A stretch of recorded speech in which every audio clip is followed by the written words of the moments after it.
senhoras, senhores senadores, brasileiros, espectadores da TV Senado e das rádios que transmitem as nossas sessões plenárias.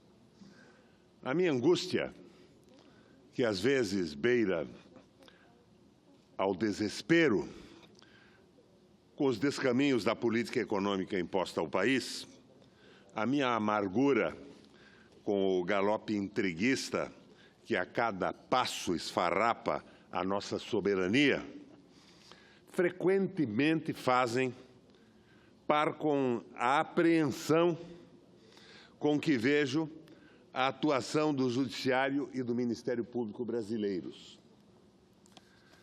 A coisa chegou a um ponto em que parece que não há mais tribunais, não há cortes inferiores ou superiores, de maior ou menor instância. Não há mais juízes. Há um Deus ex machina, como existia no teatro grego, a ditar o comportamento da Justiça e do Ministério Público brasileiro conforme os interesses da globalização e do capital financeiro internacional. Há apenas um juiz supremo intocável, e esse juiz é o Deus ex machina, como no teatro grego. Incontestável, poderoso, temido, aterrorizador, um juiz que tem como seu principal instrumento de aplicação da justiça não a lei, não a Constituição, não os códigos, não o devido processo legal, e sim a opinião desse juiz ex machina, insisto, como ocorria no teatro grego, e o controle da opinião pública. Assim se faz justiça no país. No entanto, senador Lobão, o recente julgamento da presidente do PT me dá alguma esperança. Se ilumina um pouco a possibilidade da verdadeira justiça ser aplicada no Brasil. A deterioração, a corrupção dos procedimentos judiciais chegou a tal ponto que a tortura, a coação, a chantagem, os sequestros listam-se como recursos corriqueiros, usuais de que lançam mão alguns promotores, juízes, policiais federais, devidamente acostados pelo Ministério Público Federal e pela organização da Polícia Federal. Estou me referindo ao sequestro do caseiro do sítio de Atibaia, sem a presença de advogado, sem comunicação a ninguém, efetuado e denunciado pelo deputado federal Pimenta no plenário de ontem da Câmara Federal. É sob essas injunções que eu vejo e me preocupo com o julgamento da segunda turma do Supremo na próxima terça-feira, dia 26. A segunda turma do Supremo Tribunal Federal irá julgar na próxima, não é segunda-feira, na próxima terça-feira, 26 de junho, pedido de concessão de efeito suspensivo a recurso extraordinário apresentado pelo presidente Lula. Como o nome indica, deseja-se que o STF suspenda os efeitos do julgamento realizado pelo TRF4 até o julgamento final do recurso extraordinário, que será realizado em momento futuro pela Corte. A defesa do presidente Lula, anteriormente, apresentou o recurso endereçado ao Supremo, afirmando que o julgamento realizado pelo TRF4 violou a Constituição Federal sob diversos aspectos. Contudo, a defesa entende que o presidente Lula não pode aguardar preso o julgamento definitivo desse recurso extraordinário, que pode demorar bastante tempo. Assim, pediu ao Supremo Tribunal que faça uma avaliação preliminar dos argumentos do recurso extraordinário para que, caso entenda que a condenação do TRF4 foi manifestamente inconstitucional, determine que o presidente Lula seja imediatamente solto, suspendendo os efeitos do julgamento do TRF4. Assim, esse julgamento do pedido de efeito suspensivo a recurso extraordinário não se confunde, presidente Lobão, nem com o julgamento realizado pelo plenário do STF no habeas corpus impetrado para contestar a execução provisória da pena, tampouco se confunde com o próprio mérito do recurso extraordinário, que será julgado futuramente. Isto é muito importante, porque setores da imprensa, o deus ex machina do interesse da globalização e da deterioração da soberania brasileira, estão tentando exercer pressão sobre a turma, a segunda turma do STF, e esses meios de comunicação têm dito que, na prática, a defesa pretende que os 5 ministros modifiquem decisão do plenário, o que absolutamente não é verdadeiro. Isso porque o julgamento do habeas corpus, no julgamento do habeas corpus, a defesa contestou a própria possibilidade de alguém ser preso antes do trânsito em julgado. Aqui não se está discutindo essa possibilidade. Argumenta-se apenas que a condenação é tão carente de fundamentos consistentes que ela, excepcionalmente, deve ter os seus efeitos suspensos. No primeiro caso, não se discutiu o conteúdo da decisão do TRF4.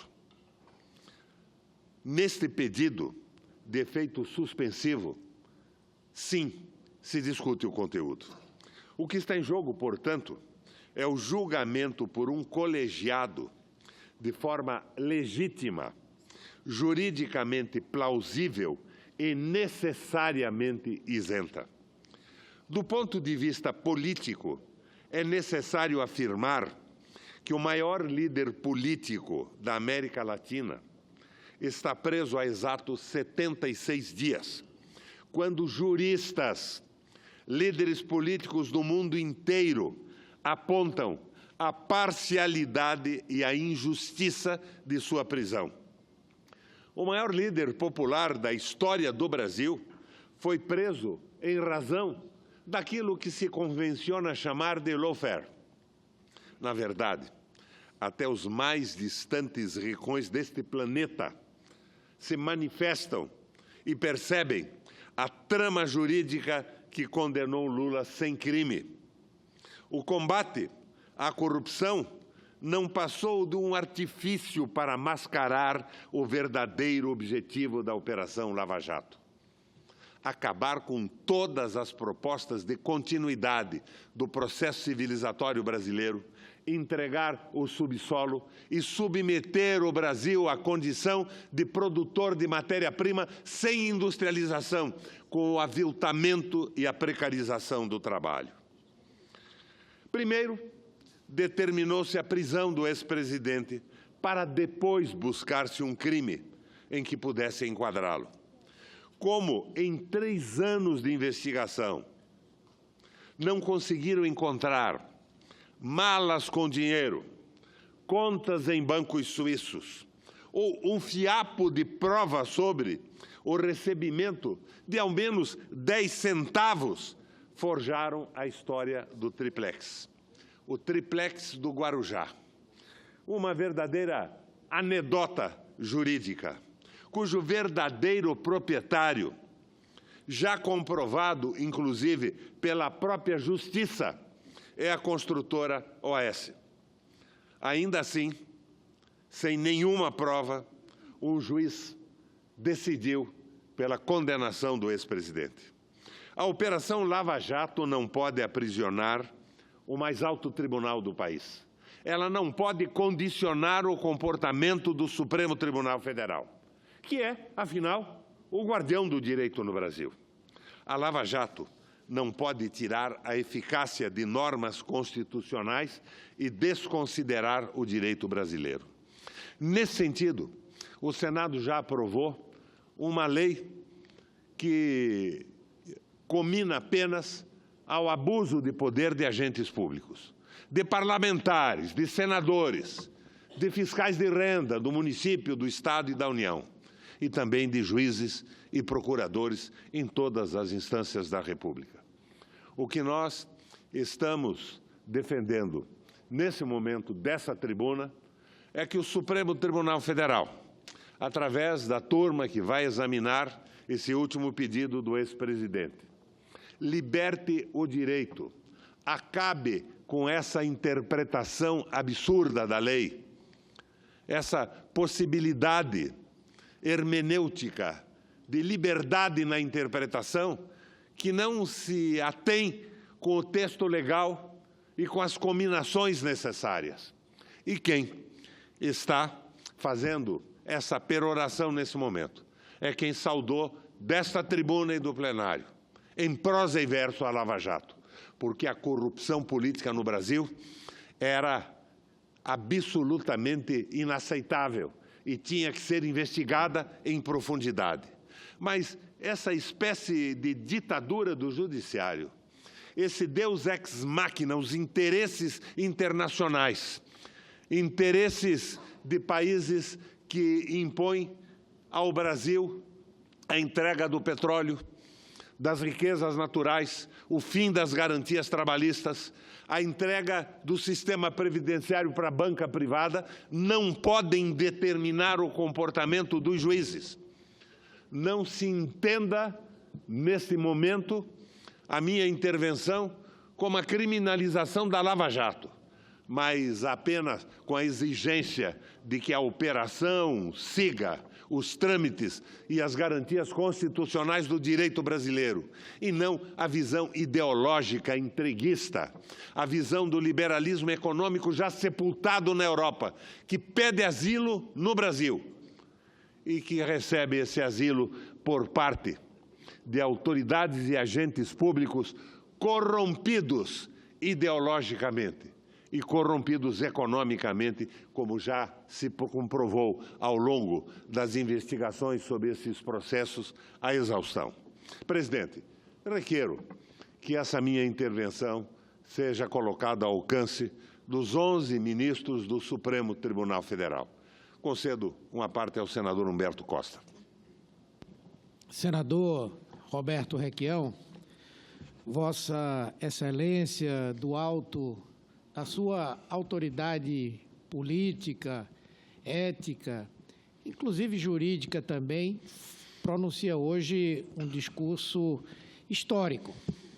Histórico porque é, acima de tudo, um discurso em defesa da democracia, em defesa da nossa Constituição. Em defesa do direito, senador. Com certeza, em defesa das liberdades democráticas.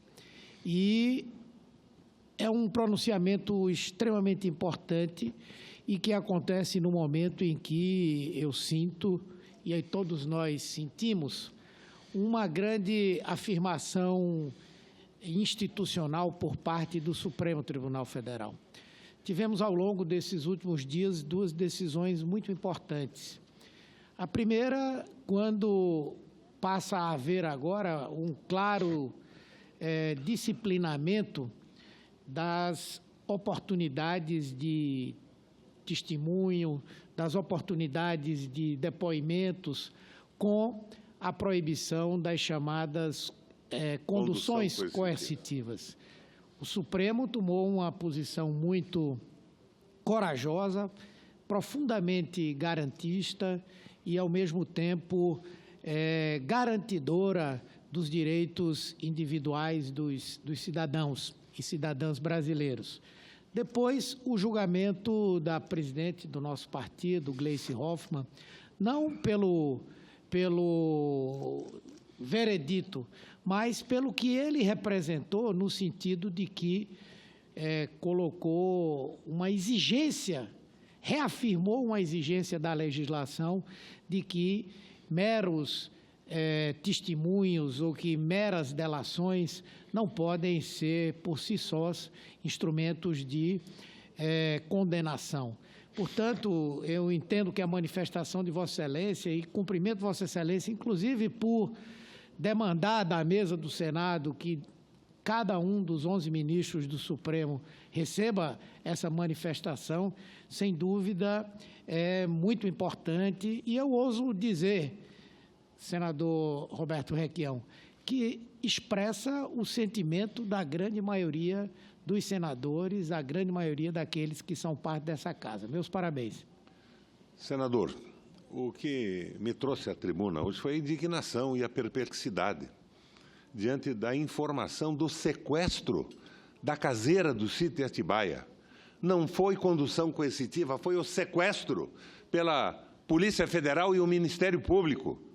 E esta violência leva hoje, a notícia temos hoje, o sequestro anterior, leva hoje o filho de 8 anos a ser submetido a tratamento psicológico, sem informação, sem advogado, sem juiz, um sequestro feito por autoridades públicas, que leva, inclusive, a informação que eu tenho, o próprio juiz Moro de Curitiba a determinar a abertura do inquérito. Isso está ultrapassando todos os limites da razoabilidade e cabe ao Supremo Tribunal Federal pôr um freio nesse processo. E não se está pedindo a impunidade de ninguém que tenha lançado mão de recursos do erário. Nós estamos pedindo que a justiça brasileira siga a lei e que todas as garantias sejam concedidas e que as condenações sejam feitas conforme os ritos legais confirmados pelo Congresso Nacional dos nossos códigos. Impunidade para ninguém, mas esta violência sem limites e sem repressão da Polícia Federal e do próprio Judiciário nas instâncias inferiores, não pode ter guarida na visão fiscalizadora do Supremo Tribunal Federal. Senador Renan Calheiros. Senador Requião, em primeiríssimo lugar, meus cumprimentos pelo oportuno e pelo histórico pronunciamento que Vossa Excelência faz nesta manhã de sexta-feira no Senado Federal. Nós vivemos, e Vossa Excelência já o disse muito bem, um momento dificílimo da vida nacional, dificílimo sobre todos os aspectos, inclusive do ponto de vista das garantias institucionais. O Supremo Tribunal Federal, que é a quem cabe guardar a Constituição, durante a semana, e Vossa Excelência já o disse aqui, o senador Humberto também, tomou decisões corajosas diante deste clima de exacerbação, no sentido de garantir o Estado democrático de direito e de proteger a Constituição Federal. Nós tivemos o fim da condução coercitiva, o placar não foi 6-5, senador Requião, é o contrário, o placar foi 8-3, porque 2 ministros, embora tenham votado diferentemente, exigiram que qualquer condução se faça na forma da lei, mas depois de uma prévia comunicação ao conduzido, o que significa dizer que isso desfaz essa condução coercitiva que muitas vezes foi usada para punir pessoas antecipadamente.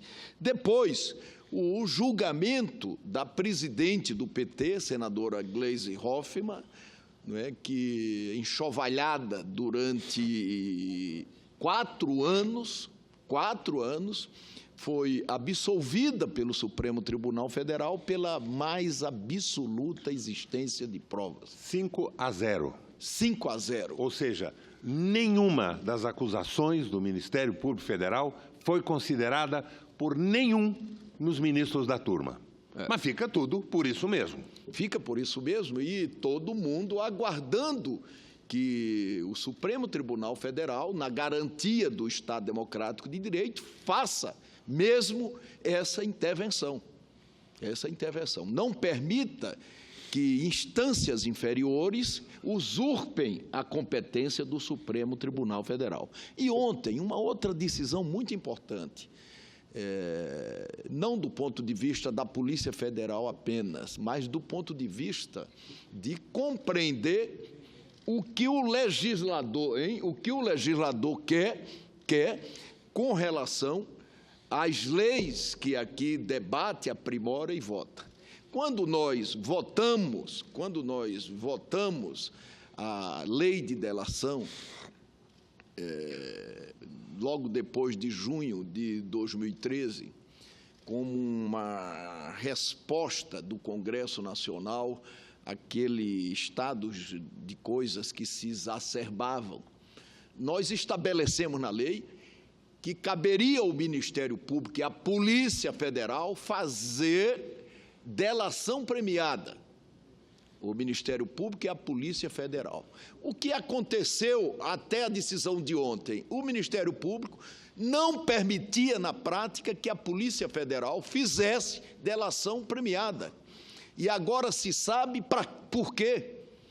Porque na Procuradoria-Geral da República, nos últimos 8 anos, eu me refiro ao grupo do Gugel, que dominou a Procuradoria e comandou o Ministério Público Federal durante 4 anos, pintou 7, e o grupo do seu sucessor, Rodrigo Janot, coadjuvado por Marcelo Miller, Anselmo Barros, Pelela e outros mais. Inclusive, o Miller foi denunciado por corrupção.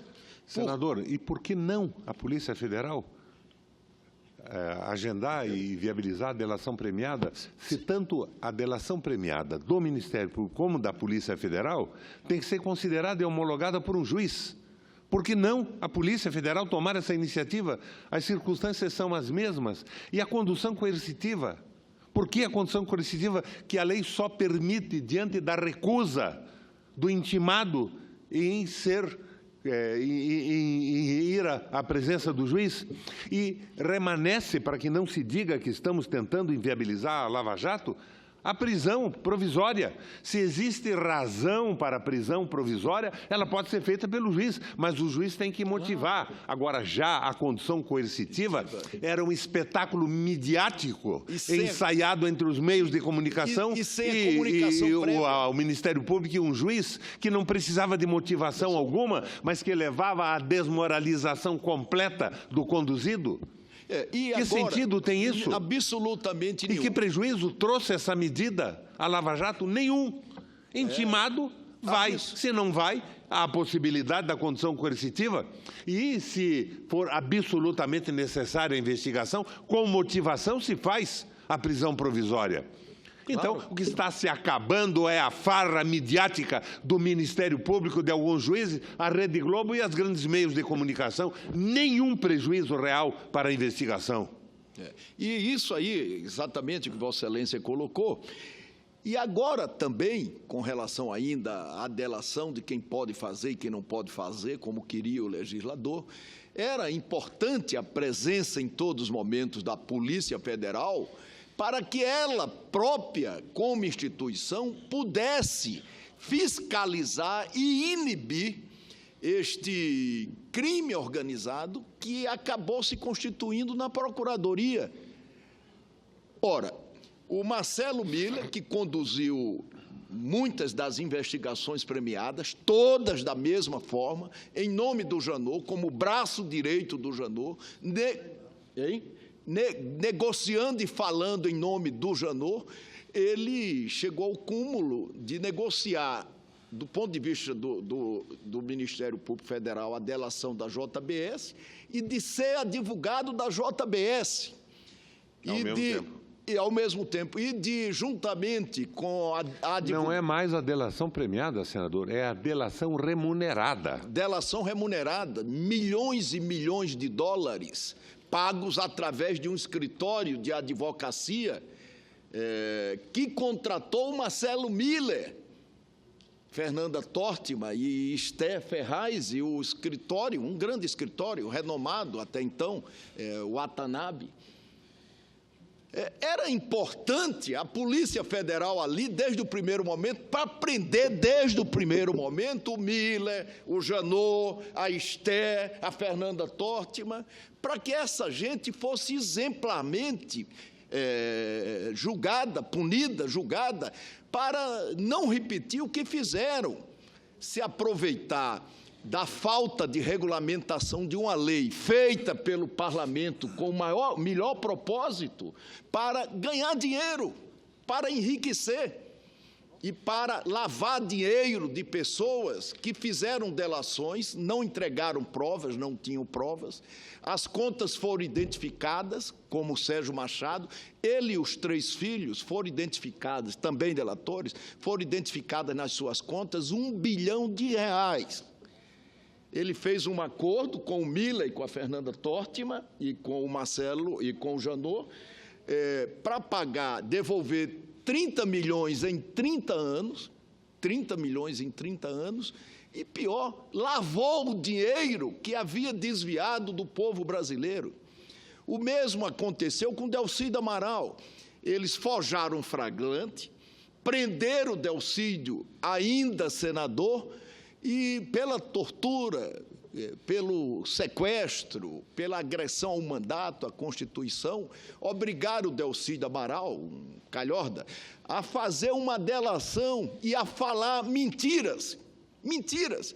Eu mesmo fui investigado por acusação do Delcídio, eu, o senador Lobão e o presidente Lula, porque nós tivemos um encontro no Instituto Lula de que nós tínhamos tido um encontro para obstruir a justiça. Onde nós chegamos? O Senado Federal, senador Requião, foi o Senado de todos os países que melhor dotou o país de mecanismos de combate à corrupção. Eu sempre defendi a Lava Jato, como defendo qualquer investigação. E como Vossa Excelência, acho que aquele que desviou o dinheiro público em benefício próprio, ele tem que ser punido, sim. Como há pouco defendi que o Miller seja punido e preso. E acho que o mesmo deve acontecer com o Janot, com o Anselmo. A esposa do Anselmo, Débora Pelela, era vazadora oficial da República. A esposa do Pelela era vazadora no Supremo Tribunal Federal, ora num gabinete, ora em outro gabinete, passava todas as informações, muitos vazamentos mentirosos, que não aconteciam, não se reproduziam depois que aquelas provas vinham à baila. Então, o Senado, nós dotamos o Brasil das leis mais avançadas no mundo, todos nós, no mundo de combate à corrupção. Mas nós não fizemos leis para que ela fosse deturpada. Trouxemos para aqui, e Vossa Excelência, relatando uma matéria importante, o juiz Moro, Sérgio Moro, que gentilmente se colocou à disposição para vir.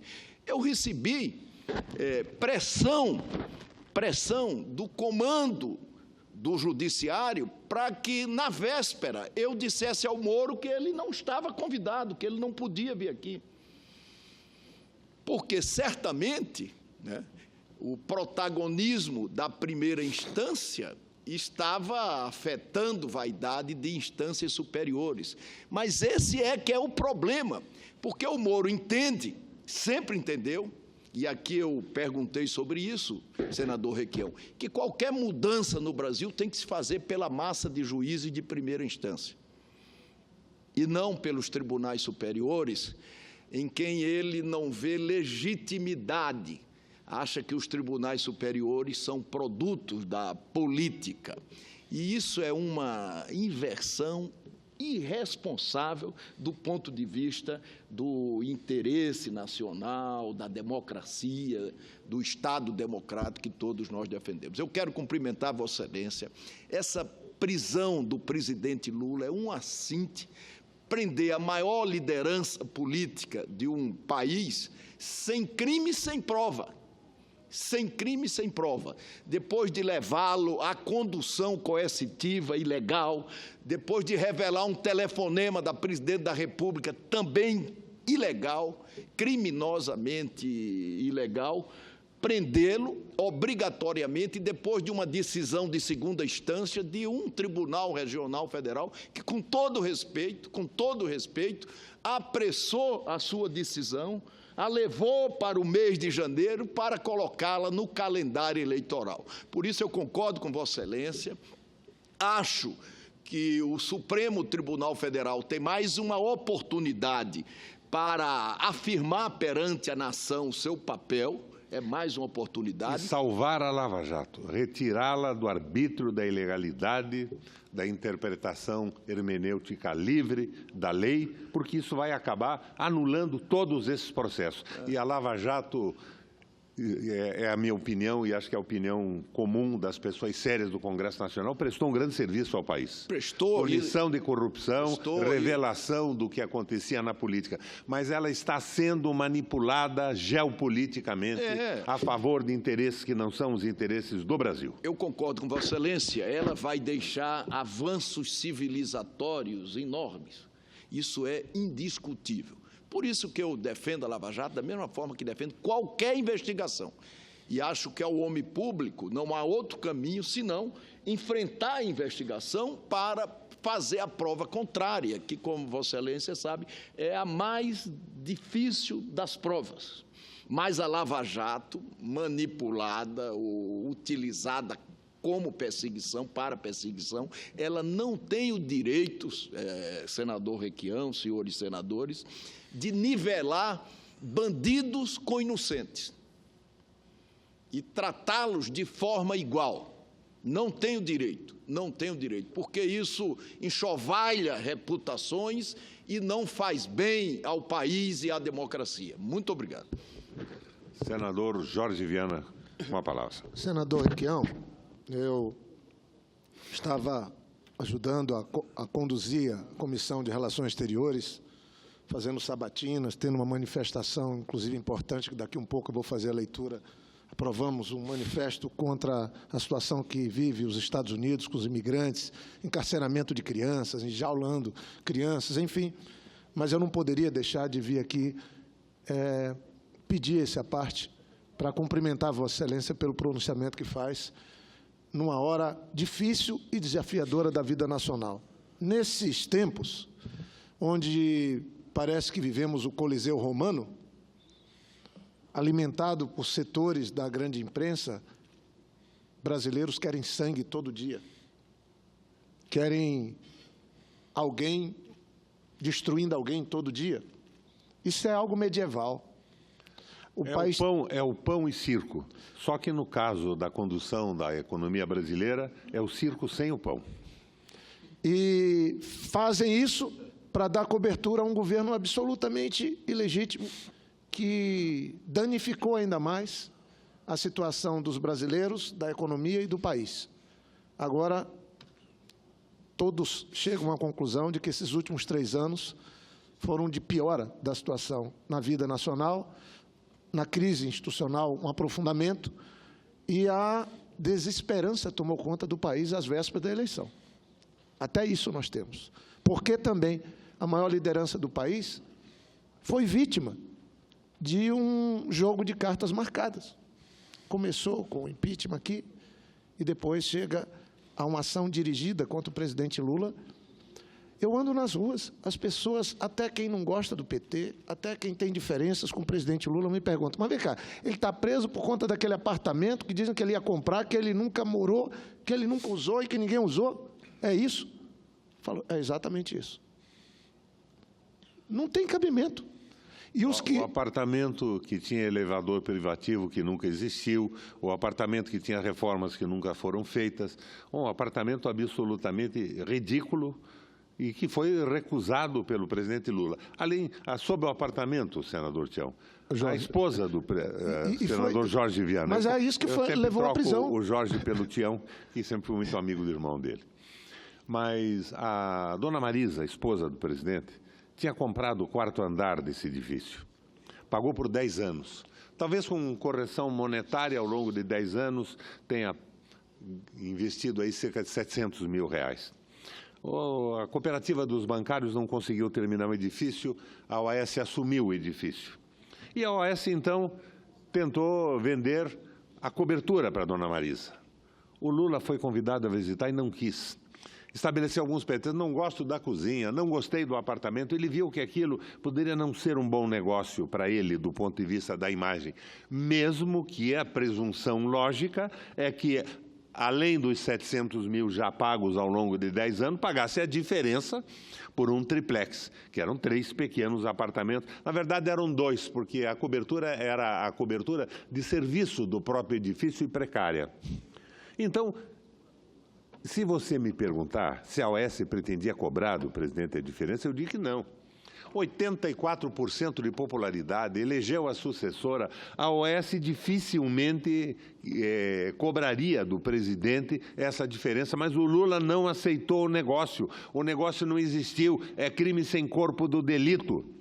E essa condenação serve apenas para afastar o Lula, a sua experiência com a mídia, com o poder do capital financeiro, de uma eleição presidencial, porque o novo governo do Lula seria diferente, seria muito mais nacionalista e progressista, porque ele aprendeu que o tipo de coalizão que ele realizou, o acordo com o capital financeiro, não foi o melhor para o Brasil.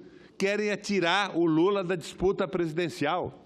A intenção toda é a doação do petróleo. Veja o que a Câmara votou ontem. Como é que esses deputados votaram ontem a entrega de uma cessão feita para a Petrobras em determinado momento, que cá entre nós, eu jamais faria essa cessão também, porque a Petrobras também tem sócios privados e não podia se beneficiar do favor que fizeram, mas agora querem permitir que isso seja transferido para as multinacionais do petróleo do mundo. O que está acontecendo? Quem é que está governando o Brasil? É o Deus ex machina, que controla o Judiciário e o Ministério Público e comanda o governo do Michel Temer. E ainda querem me propor o Meirelles como candidato a presidente da República, senador Tião. Onde é que nós estamos indo? Isso jamais. Eu queria, cumprimentando Vossa Excelência, senador Requião, eu me referi a essa história do Coliseu porque eu tenho esperança que o Supremo Tribunal Federal ajude o país a sair da crise, se prendendo exclusivamente ao que a Constituição estabelece e o que as leis estabelecem. Porque nós estamos vivendo um país que as coisas são decididas à margem da lei. Veja o caso da senadora Gleice. Quantos brasileiros estão com ódio da Gleice? Xingaram a Gleice nas redes sociais, escreveram contra ela, por conta da campanha que foi feita contra ela, a condenação, a execração pública dela, 4 anos. Não tem quem repare isso, presidente Humberto. Aí, 4 anos depois, por unanimidade, 5 ministros do Supremo, indicados por governos diferentes, inclusive, quero cumprimentar o ministro Fachin. Foi absolvida e não foi por maioria. Foi absolvida pelos votos absolutos de todos os ministros da turma que não concordaram com as acusações feitas pelo Ministério Público. Então, esse Ministério Público não pode ser sacralizado. Que espécie de heresia está se cometendo no Brasil? Exatamente. Que espécie de cisma? Que poder herético é esse que, de repente, não fala em nome da lei, mas aparece um sujeito que está falando em nome de Deus? Por isso que eu... Herético. Eu me refiro, parece que nós estamos no tempo medieval ou no Império Romano. Sinceramente, a senadora Gleice, mãe, uma pessoa que tem uma militância, que o patrimônio dela é absolutamente precário do ponto de vista até da função que ela ocupa, é uma pessoa de classe média, foi destruída moralmente durante 4 longos anos. Sua família, qual o trauma dos seus filhos? Sua vida pessoal. Aí o Supremo, 5 ministros, o decano, que eu queria cumprimentar o ministro Fachin por ter pautado, quero cumprimentar o ministro Celso de Mello, o ministro Toffoli, o ministro Gilmar e o ministro professor Lewandowski, por unanimidade, falaram, essas provas não servem para nada, não tem prova. Foi isso que eu vi. Palavras textuais do ministro Lewandowski. Ele falou, não, é precária, não tem prova, não tem materialidade nenhuma. estava-se ali incriminando a ação, a militância política. Estava-se incriminando uma pessoa porque ganhou uma eleição. E aí, diante disso, pelo menos veio um pouco de esperança. E eu digo aqui com tranquilidade, eu acho que o nosso país precisa fazer o bom combate à corrupção, aos corruptos. O que o senhor falou ainda há pouco, senador Requião, tem todo o sentido. A Lava Jato é muito importante para a história do país e para o país, mas ela não pode seguir no caminho errado que pegou, do abuso de autoridade, da ação fora da lei. Ela tem que se reencontrar com o bom propósito que ela nasceu, combater a corrupção. Será que é correto esses bandidos delatores, na hora que são pegos, eles são pegos, aí identifica conta no exterior, identifica todo tipo de propina, de dinheiro, de apartamento, de tudo, aí eles dizem, bem, agora eu confesso, eu vou confessar. Aí denuncia um monte de gente, não prova, e faz um acordo com o Ministério Público segundo a ideologia e a visão de mundo do procurador e lava uma parte do dinheiro que roubou e acusa conforme o interesse ideológico, partidário e programático do procurador homologado pelo juiz. Isso é uma loucura. As pessoas não sabem, mas normalmente... E o ladrão fica de fora com boa parte da sua fortuna. Normalmente é feito um acordo que envolve advogados. Aí diz, olha, eu tenho que pagar 20 milhões para o advogado, 30 milhões do dinheiro roubado. Aí fazem um rachachá, todos eles estão morando nas melhores mansões do Brasil, andando nos melhores iates do Brasil, os delatores, morando nas melhores coberturas do Rio de Janeiro. É esse o tratamento que estão dando para os bandidos no Brasil, desde que eles tenham atendido os interesses da condução que um ou outro, em nome da lei, estava fazendo. Então, isso tem que vir a público. Eu faço um apelo à grande imprensa. Acordem, ainda dá tempo de nós fazermos, todos juntos, o combate à corrupção, o enfrentamento dessa chaga, desse mal que danifica o cidadão e envergonha o país. Mas, eu queria, cumprimentando Vossa Excelência, no dia 26 agora, vai ter uma decisão do Supremo sobre o presidente Lula, que sofre as consequências dessa injustiça, de uma ação que o levou para a cadeia e deixou solto os criminosos verdadeiros que saquearam e que roubaram. Ou alguém aguentaria o que o presidente Lula aguentou? 3 anos investigando do colchão a conta dos filhos, netos, esposa, que ele perdeu, inclusive, no meio desse processo. Quem é o brasileiro que aguenta isso? Todos em cima, investigando tudo e todos. Foram achar um apartamento que ele ia comprar, que mudou de andar, que ele não comprou, que nunca usou, e aí, com base nisso, colocaram... Imagine se fossem prender os brasileiros que iam comprar algo e desistiram de comprar. Mas o presidente está lá. E ele aceitou, e como alguém que diz, olha, eu prefiro sofrer uma injustiça do que praticar uma. Porque ele passou 8 anos na presidência, senador Requião. Vossa Excelência, que inclusive em momentos cobravam, outros colegas cobravam, nunca houve uma única denúncia contra o presidente Lula, quando ele era presidente da República, de algum tipo de desvio de conduta. Ele era uma pessoa adorada, amada, e trouxe o Brasil de volta para o desenvolvimento. Tinha ano que o Brasil cresceu 7,5%, com luz para todos, atendendo os jovens com universidade, ajudando todo e qualquer prefeito e governo. O Brasil prosperou naquele período, saiu do mapa da fome, fez o presidente da maior nação dos Estados Unidos dizer que o presidente Lula era o cara. Foi isso que o presidente Obama fez. A rainha da Inglaterra recebê-lo com as honras da mais alta e importante corte do mundo, porque ele estava fazendo algo diferente, fazendo a inclusão social, tratando os empresários com respeito e fazendo o Brasil prosperar.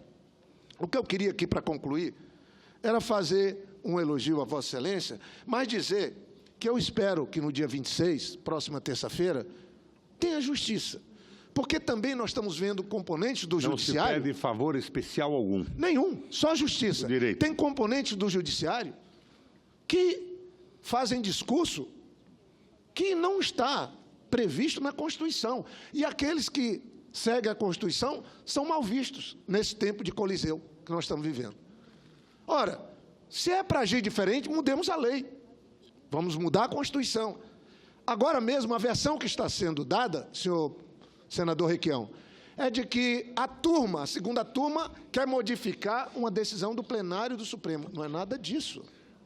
Não tem nada a ver uma coisa com a outra. Eu peço à imprensa que... Foi o que eu tentei demonstrar com essa minha intervenção. Eu peço à imprensa que olhe o processo, são coisas distintas. Nós temos no país uma situação, não vou nem falar de condução coercitiva, que o ministro Marco Aurélio falou que é condução debaixo de vara. O presidente Lula foi submetido a uma ilegalidade, a um crime, quando fizeram aquela condução coercitiva dele para o aeroporto de Congonhas, com um psicológico de dizer, o avião está com a porta aberta. O presidente Lula passou por essa humilhação, aceitou essa humilhação fora da lei, aceitou a humilhação do telefonema, fora da lei também, que foi usado como instrumento para insuflar o povo brasileiro contra ele e contra a presidente Dilma. Vamos aqui ser sinceros. Mas de que nós estamos tratando? De que está se tratando? A defesa do presidente Lula pretende, sim, questionar a legalidade dessa prisão que não transitou em julgado. É uma situação absolutamente precária do ponto de vista de prova e precária do ponto de vista da legalidade. Só isso. O presidente Lula nunca foi uma ameaça, porque a excepcionalidade que a lei prevê para a prisão na segunda instância está explícita. Se o réu é uma ameaça, está aí fazendo por onde ter uma prisão já na segunda instância, que se faça, a lei prevê isso. O presidente Lula colaborou o tempo inteiro com as autoridades, não usou de jeito, em nenhum momento, o fato até de ter indicado muitas dessas autoridades, ele preferiu sofrer uma injustiça do que praticar uma. Mas o que é que acontece nesse momento? O que é que está se pedindo, então? O que está se pedindo é um efeito suspensivo ao recurso extraordinário, que não se confunde com um julgamento realizado no Pleno do Supremo. São coisas distintas, para que o presidente Lula, que está ilegalmente preso, é um preso político, ele possa responder esse processo em liberdade até que o próprio Supremo, na Corte, no plenário, possa se manifestar. É só isso. Tomara que essa lucidez, que essa ação elogiável do Supremo Tribunal Federal, de muitos dos seus ministros, da segunda turma e também da primeira turma, possa trazer um pouco de esperança no Brasil em dois caminhos. Seguir combatendo a corrupção, dando uma satisfação à sociedade, punindo aqueles que têm conta, aqueles que lapidaram o dinheiro público, aqueles que cobraram propina, mas separando a atividade política, que é feita com erros ou com acerto, porque o modelo político nosso fracassou, do número de partidos, do modelo de financiamento, fracassou, é verdade. Vamos mudá-lo, mas não criminalizar indiscriminadamente, como se todos fossem bandidos. Eu cumprimento, encerro, esperando que também os jornalistas façam esse apelo à grande imprensa, que leve em conta que há uma diferença enorme. A segunda turma não vai estar tentando modificar uma decisão do plenário do Supremo. Ao contrário, ela está respeitando. A defesa está apenas entrando, fazendo um apelo para que o presidente possa responder em liberdade quando apresenta esse recurso extraordinário que não se confunde com o julgamento já realizado no plenário do Supremo Tribunal Federal. É tão somente isso, Vossa Excelência apresentou isso logo no início da sua fala, eu queria cumprimentar, porque Vossa Excelência fez uma fala histórica aqui sobre a senadora Gleice. E hoje põe seu nome também, com a coragem que tem, com a isenção que tem, com a posição de vida que tem do combate à corrupção, também fazendo justiça ao presidente Lula e aos ministros do Supremo. É bom que se diga, nós precisamos confiar nessa instituição que é o Supremo. Apelando àqueles que estão mais voltados aos holofotes, que se voltem, como estão fazendo muitos, para o que estabelece a Constituição e as leis do país. Obrigado. Presidente, agradeço pela tolerância. Senador Roberto Requião. Pela ordem. Ao senador Lobão, como não, com prazer. Senador Requião, eu quero louvar a coragem de Vossa Excelência de levantar este problema num momento tão importante e crucial para a vida política deste país. O senador Jorge Viana se refere ao Império Romano e o fez por algumas vezes. Havia no Império Romano um advogado e senador ilustre chamado Cícero, que não se intimidava diante do poder consular que governava e sequer do Poder Judiciário. Vossa Excelência faz um papel parecido. E nós precisamos de políticos, de homens, de juristas desta dimensão, deste país e com esta coragem. Não basta ter apenas a dimensão, sem ter a disposição de até correr riscos ao dizer o que pensa e ao defender a justiça. Senador Guião, o presidente Getúlio Vargas matou-se para não se submeter a um julgamento na República do Galeão. O Lula foi preso para não ser presidente da República, outra vez. Juscelino foi cassado nos anos 60 para não voltar à presidência da República.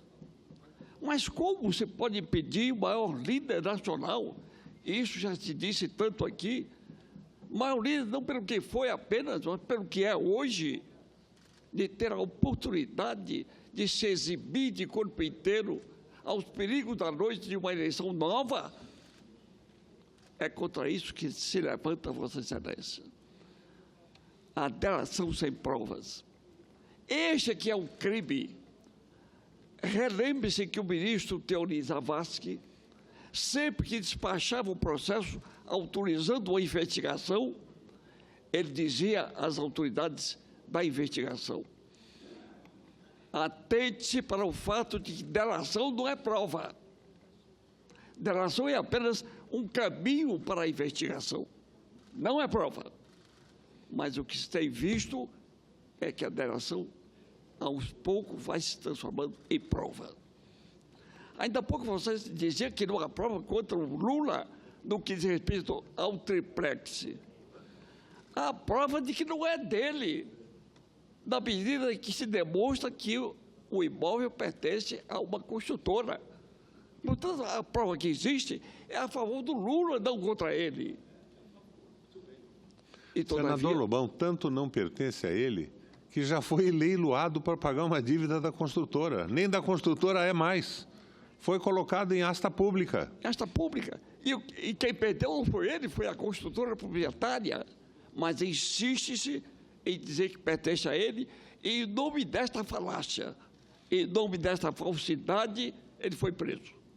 Ele lá se encontra numa enxovia por conta de uma falsidade.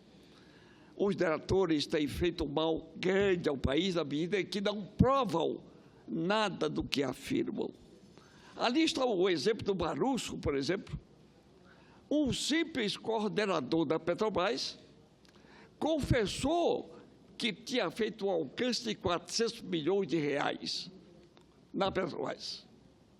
Foi liberado em seguida, reteve, como lembrou o senador Renan Calheiros, uma parte, Vossa Excelência também o fez, dos recursos em suas mãos, e hoje passeia a sua glória nas praias belíssimas de Angra dos Reis.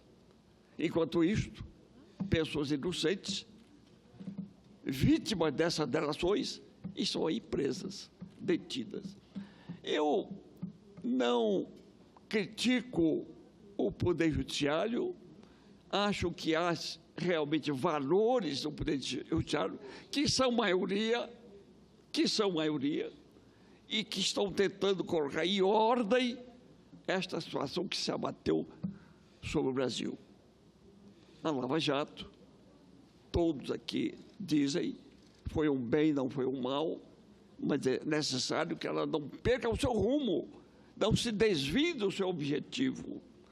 Quanto ao Ministério Público, eu estou convencido, senador Guião, senador Renan, senador Jorge Viana, que, sob a direção da procuradora Raquel Dodge, que foi sabatinada por nós aqui, votada em sessão secreta pelo Senado, ela está procurando obstinadamente recolocar o Ministério Público nos trilhos dos quais ele nunca deveria ter saído. Quando na Constituinte nós votamos o capítulo, e eu fui constituinte, atribuindo poderes especiais ao Ministério Público, o que se desejava.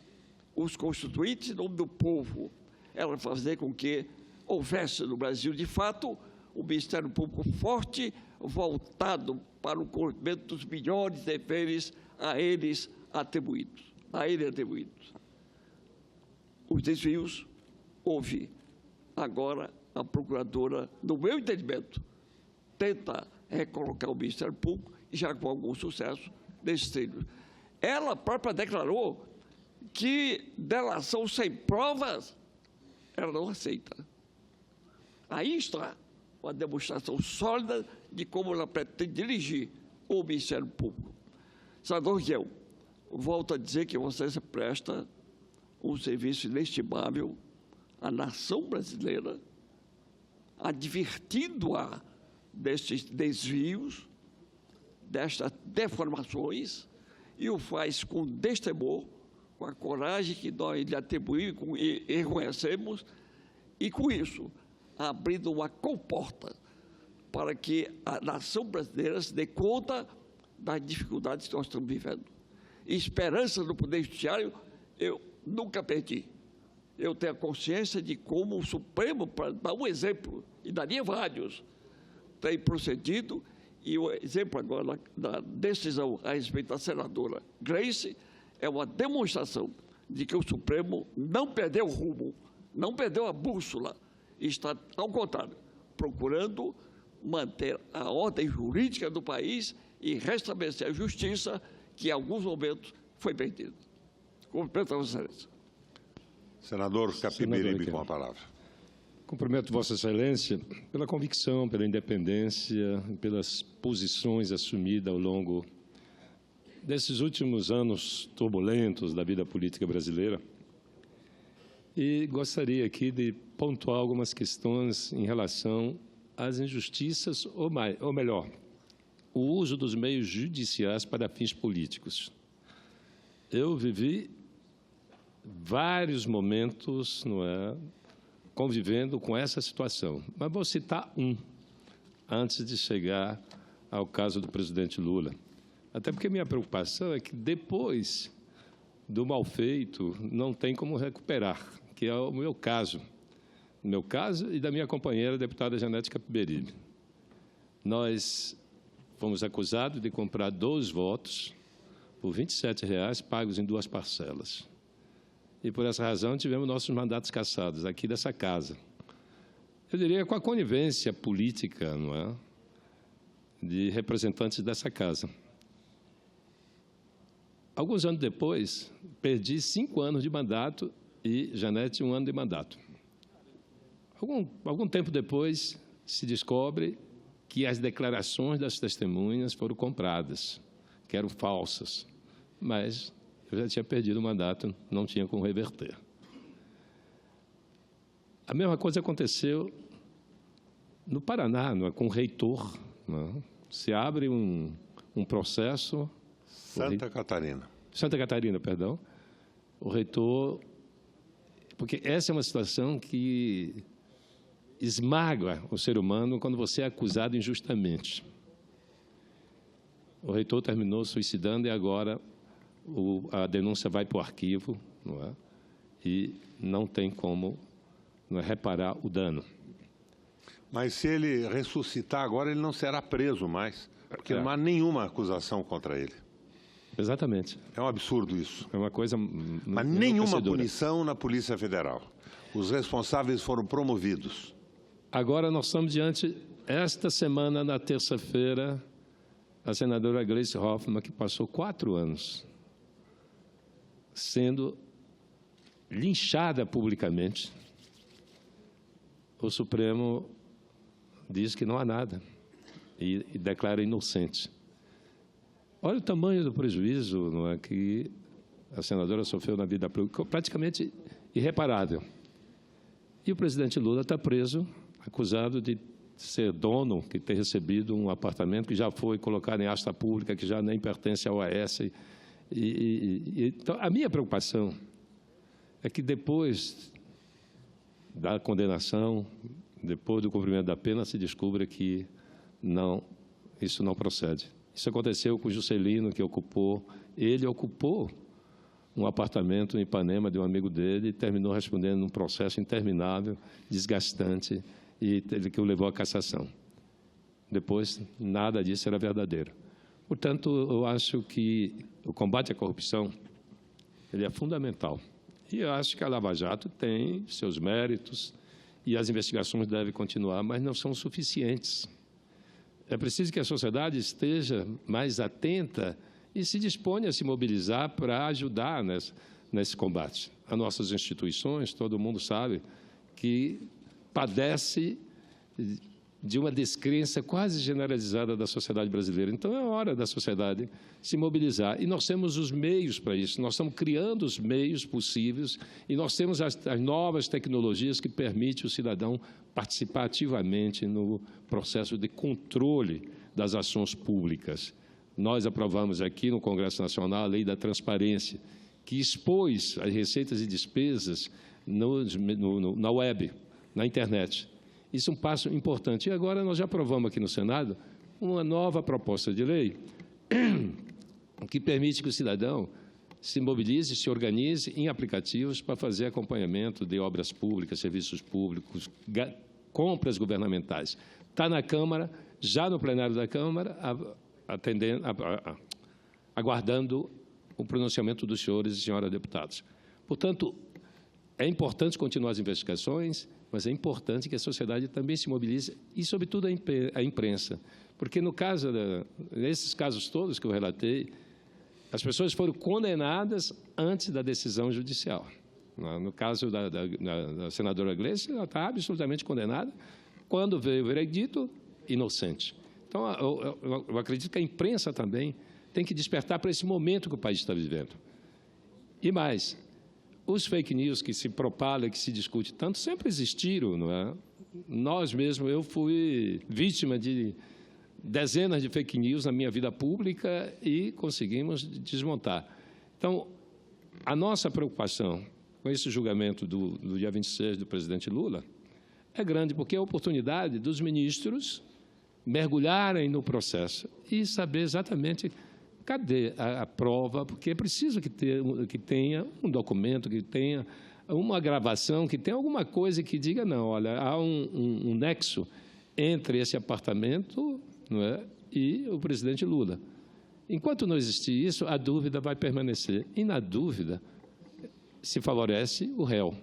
Eu penso nisso. Eu espero que a gente consiga vencer essa fase difícil da vida nacional, uma fase de descrença profunda, a partir da mobilização das pessoas, da disponibilização das pessoas para contribuir também. Eu acho que a crítica é importante, mas, além da crítica, a contribuição, a participação e a mobilização de todos pode melhorar o país. Obrigado, presidente. Senador Capiberibe, eu estava me recordando agora de um convite que lhe fiz quando governador do Amapá para visitar o Paraná.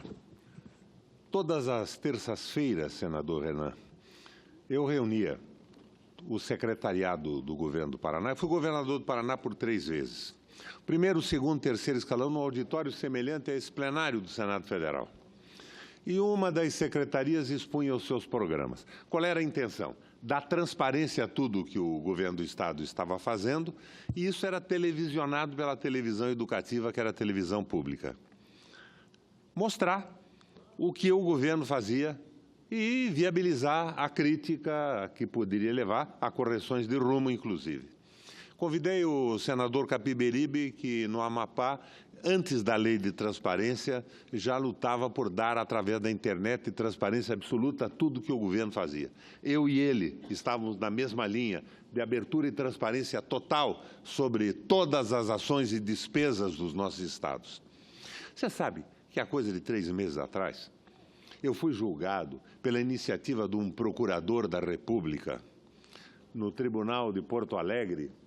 O procurador pedia a cassação de meus direitos políticos, porque dizia que, com a escola de governo, em que eu tentava dar publicidade ao que o governo fazia e garantir absoluta transparência do que acontecia no governo, eu estava enriquecendo, e dizia ele, não financeiramente, ele estava enriquecendo politicamente, e ele tem que ter cassado por isso. Eu fui absolvido por 3-0 no Tribunal TRF4. Os juízes tinham uma noção clara de para que serve a justiça. Mas veja a iniciativa corporativa desta figura da Procuradoria-Geral da República, da Procuradoria de Justiça, que agiu corporativamente. Ele queria me punir pela minha crítica, pela crítica insistente que eu faço em relação ao arbítrio dos procuradores. E o corporativismo, senadores, é a versão coletiva do individualismo e do egoísmo. Eles agem numa defesa de classe, não tem nada a ver com o direito. Parece que o grito deles é uma coisa semelhante ao que eu recebi pelo Twitter agora, enquanto falava aqui. Armani, Versace, viva a minha mordomia. Eles lutam pela mordomia, por vantagens corporativas, esqueceram a justiça. E no meu gabinete, no primeiro mandato no Senado, eu estabeleci um bunker em defesa das prerrogativas do Ministério Público. Precisa ter independência, precisa poder agir, mas precisa se submeter à lei de abuso de poder. Como está, isso não pode ficar. Não é possível que isso continue dessa forma tresloucada com a visão corporativa. Eles querem estabelecer um poder acima da lei. O sujeito faz um concurso público e quer se imaginar uma espécie de Deus ex machina a serviço do quê? Da sua visão de mundo, do que aprendeu nas universidades norte-americanas, como foi cooptado pelos interesses geopolíticos de outros países. Mas que não se entenda essa manifestação na manhã de quinta-feira, no Senado da República, como um ataque à Lava Jato. A Lava Jato tem que ser mantida em benefício das próprias investigações, mantida dentro dos limites das leis, com o arbítrio contido. E essa visão hermenêutica livre do texto legal tem que ser contida também de igual forma. Presidente, obrigado pelo tempo. Encerro aqui o meu pronunciamento e peço que o pronunciamento inicial seja enviado aos ministros do Supremo Tribunal Federal. Os debates seriam muito longos para isso, mas que o pronunciamento inicial a respeito do julgamento que uma turma do Supremo fará no próximo dia 26 seja enviado, pelo menos aos 5 ministros que farão o julgamento.